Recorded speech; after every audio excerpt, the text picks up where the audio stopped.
Bharat today Telugu news కి స్వాగతం। కొత్తపేట నియోజకవర్గ రావులపాలెం కొత్త కాలనీలో గృహ నిర్మాణ శాఖ కార్యాలయంలో వర్క్ ఇన్స్పెక్టర్ గా పనిచేస్తున్న పమ్మి శ్రీహరి మురళీకృష్ణ కుమారుడు భరత్ కృష్ణ కాలనీలో ఖాళీగా ఉన్న నివాస స్థలాలను చూపించి 80 మంది నిరుపేదలకు ఇంటి స్థలాలు ఇప్పిస్తానంటూ మరికొందరితో కలిసి సుమారు ₹1.5 కోటి వసూలు చేశారు। బాధితులు అడిగినంత సొమ్ము ఇచ్చినప్పటికీ ఇంటి స్థలాలు ఇవ్వకపోవడంతో బాధితులు ఒత్తిడి చేయడంతో తండ్రి గృహ నిర్మాణ శాఖ ఉద్యోగి కావడంతో నకిలీ జిరాక్స్ పత్రాలు కనిపించి ఇచ్చి చేతులు దులిపేసుకున్నారు। నివేదిక ఆధారంగా చర్యలు తీసుకుని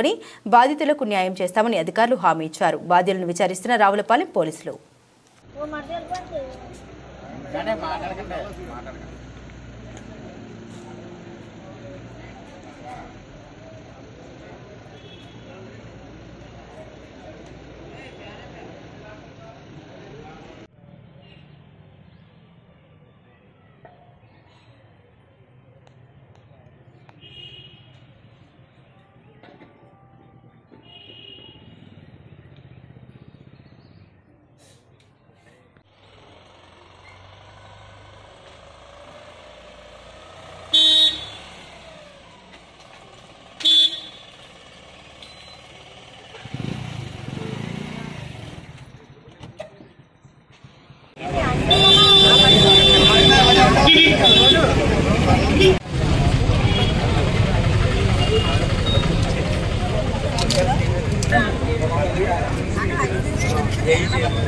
వేరేనైనా మీతో ఇంకా ఎంత మాట్లాడాను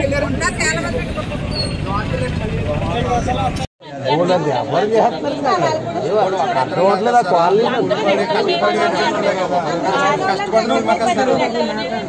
ఒక్కొక్కరు ఇదే ఫస్ట్ మనకి ఇచ్చిన కానీ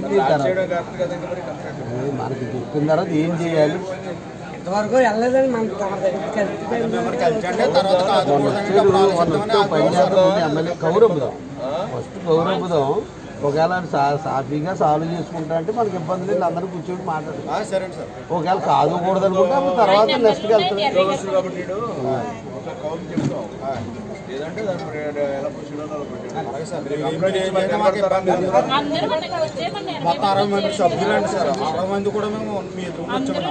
ఏమాత్రం ఉంటుంది డబ్బు అంటే ఎంత ఉంటుంది ఎంత 47 మంది రాశారు 1,50,000 దగ్గర 20,000 దాకా ఉంది ఇంకా 10,000 ఎంత ఉంటుంది రఫ్ గా 80 లక్షలు 47 మంది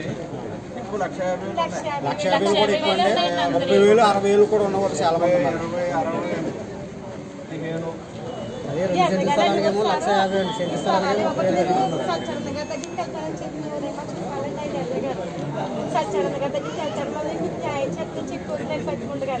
చెప్తున్నాను